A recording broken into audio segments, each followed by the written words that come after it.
Chapter 3, Just the Way He Is.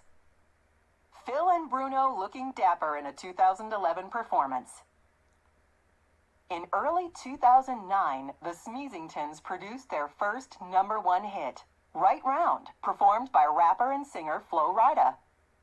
That year, Bruno also worked on Nothin' on You for artist B.O.B.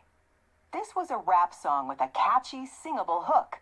And that hook featured the smooth sounds of Bruno Mars, even in the final cut. Hook, the repeating part of a song that you can't get out of your head. Bruno performs with B.O.B. Left in 2010. On the Up and Up. By spring 2010, Nothin' on You was a mega hit.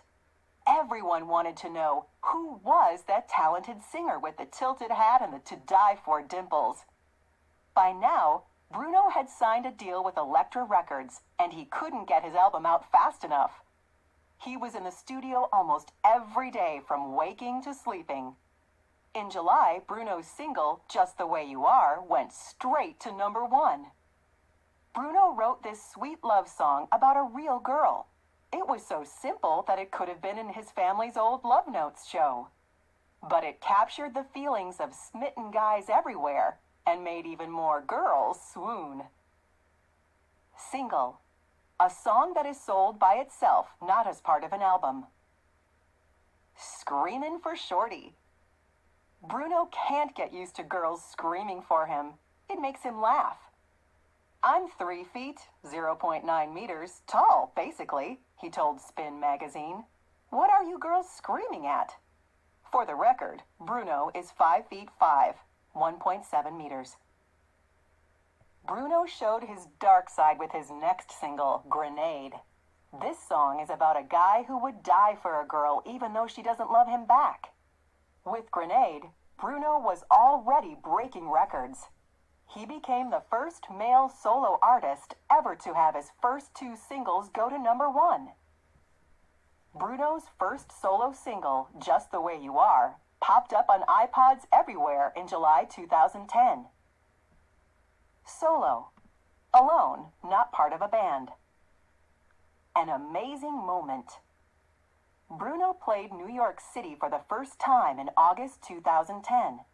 At one point, he realized the crowd was singing his own songs back to him. It was an awesome feeling. That's when he knew he'd really made it. On the road and beyond. What's the downside to fame for Bruno? Not having enough time for a personal life. In 2012, Bruno said he'd been single for a long time. But would he trade his success? Never. Bruno spent 2011 touring the planet doing what he's loved ever since he was 4 years old, performing live. One lucky lady. Bruno's always been super tight with his family. Early on, Bruno said his biggest dream was to make enough money so he could take care of his mother. That dream came true at the end of 2011 when he bought her a house. Bruno's stage style is just as classic as everything else about him. He plays smaller halls than other big-name stars. The set and costumes are simple.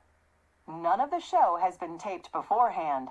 Instead, it's Bruno and his best buds playing their hearts out.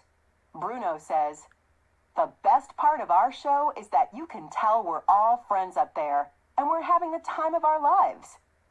Still, Bruno's just itching to get back into the studio and work on his next album. What can fans expect? As Bruno tweeted back in 2010, "You ain't seen nothing yet. I've only just begun. Buckle up." What do you think Bruno Mars meant when he said, buckle up?